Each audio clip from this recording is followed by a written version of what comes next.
Hi sound folks, it's Brendan here. I want to give you a little bit of an introductory acquaintance with the new soundboard that we have here and some of the changes. So the first thing we're going to cover is just turning the board on. Over on the wall, which is still kind of gutted open because we're doing some electrical work, the keypad has been moved next to where the on and off switch for the actual amplifiers are. So we use this keypad. The code is on the top of it, 7772 plus the pound key, and that is used to turn on basically all of the microphones and electronic stuff up here, including the board and a few of the recorders. And then underneath there we've got a switch here that turns on the amplifier, the main amp, which is located up in the front of the church.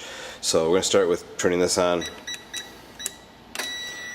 and when that engages, basically all this magical stuff starts to light up and gets that set.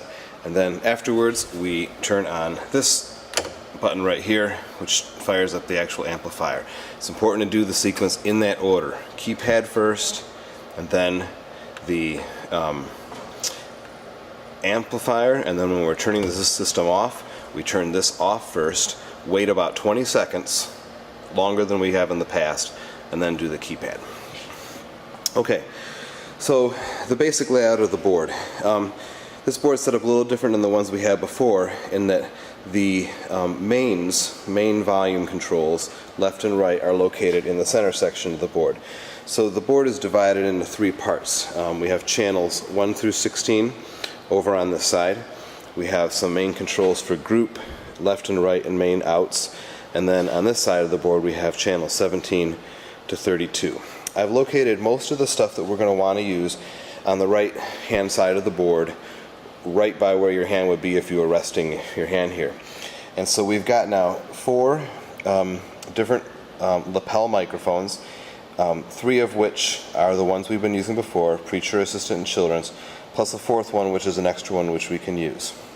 We also now have 4 functioning hand microphones, and they are labeled hand 1 through 4. So we've got lapel 1 through 4, hand 1 through 4, pulpit and lectern microphones, and then BALC is short for balcony, and in the balcony we have microphones C, D, E, F, G, and the last input on the balcony, H, is where we have the piano, not the piano up front, but the piano that's located in the balcony. So a lot of what we're going to normally be running in a worship service is going to be controlled from this side of the board.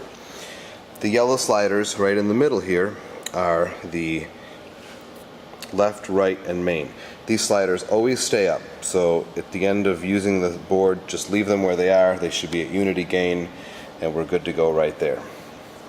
Over here next, we have some things we had to still add a few more labels. We have the computer and CD player sharing a channel here, and then this is the VCR and DVD.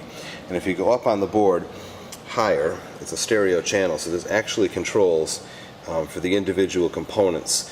We won't really ever be running a computer and CD thing simultaneously, or a DVD VCR, but these are the separate ways you can kind of balance them, but the actual control and use during the worship service is controlled overall volume with this slider. So we'll get a few more labels. The ambient mic has been put back up as well, and that microphone is located in the very front of the room, and that still is used for recording services, and that is set and it is working. In order for it to record, this mute has to be turned off. On this board, red means off, open. When it's not red, it's working. So if you want to record the service and use the ambient mic, you need the volume set at unity gain, you need this mute opened, and you are good to go. Okay, so you can leave that open through the whole service. Everything will record as needed. Inputs here in the front, it's still a very temporary kind of thing here, but we've got a digital electronic box which we have located behind the lectern.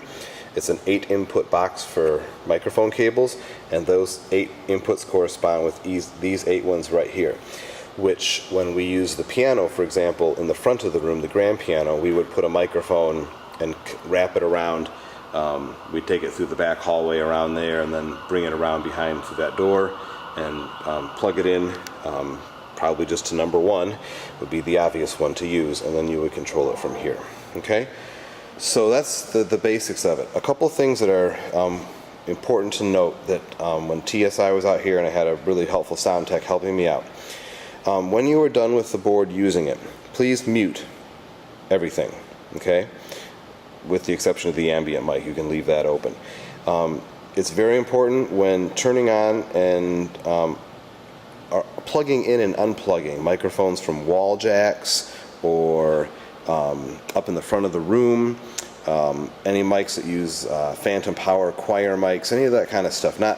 Anything but like the handheld wireless microphones. It's very, very important that not only the volume be all the way off when you do those things, but also that it's muted. And that will save any risk of any pops or any sounds that we would normally get in the service. So please keep things muted when you're not using them, keep things muted when you're plugging things in, and then unmute it when you're ready. Main gains are still controlled at the top of the board with this red. The next section is EQ, and then the next part is submixes, which we will go over in some more specific training. The short version of it is, though, auxiliary send number 3 is what goes to the tape and CD recorder. Auxiliary 5 goes up to that side chapel room, and auxiliary 6 controls the level of volume that's heard in the narthex and underneath the balcony. And over in the middle of the board, there are master volumes for each one of those overall mixes. So right now, aux 3 is set quite high. We need that to make CDs and tapes of the services. Aux 5 and 6 are, well, they're in a good place right now. We will have labels for these so that you know, like this one here is for under balcony and narthex, which is especially important because if we are rehearsing a group before worship and we're running things through microphones, it might be nice just to turn this thing off so not everyone out in the hallway has to listen to us do practice. The soundboard also has a nice little light on it, which I think is a great little feature. So that is the ins and outs of that. Over here we have the CD player. We have the CD and tape recorder now put in here.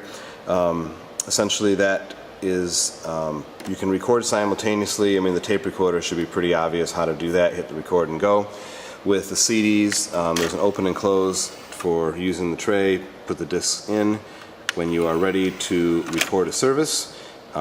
This disc already has recording on it, so it's not going to work right. But normally you would hit the record button, and it will put it on a ready to record mode. Here you'll see the record symbol and a pause symbol.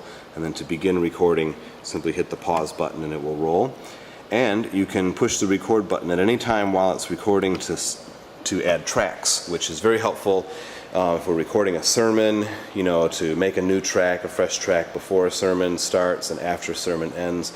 It's kind of a good practice that at every point in the service where there's a change or a choir anthem or a reading or something, just hit that record button once real quick and it creates a new track, which makes it a lot easier to pull off information later. So we can give more instructions on that. And also running audio from the computer, we'll give some good explanation on how to do that when we get together to do one-on-one training. So hopefully that covers all the basics that you need to know. If you don't get specific one-on-one training before it's your Sunday to use.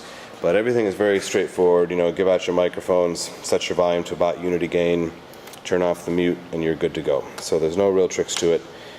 Functionally, we're doing the same kind of stuff we have on previous boards, just the layout's different. I'm going to do a shutdown here, so we just see how to do this. First of all, turn off the amp. And at this point, we need to really wait. One of the things that will cause popping and damage to your speakers in the system is if that amp is not completely cooled down and all the signal is taken out of it before shutting everything else down. That's why we sometimes get a big pop, and that's something we really want to avoid for the longevity of our system. So I think I've waited long enough here. I'll enter the code again here, 7772 pound, and all this stuff will shut itself down. It goes kind of slowly because it's on a pretty steady sequence to make sure it all goes off the right way. And the board is last. We are good to go. So there you go. We will be in touch with more specifics about ins and outs of using it. Thanks very much. Bye.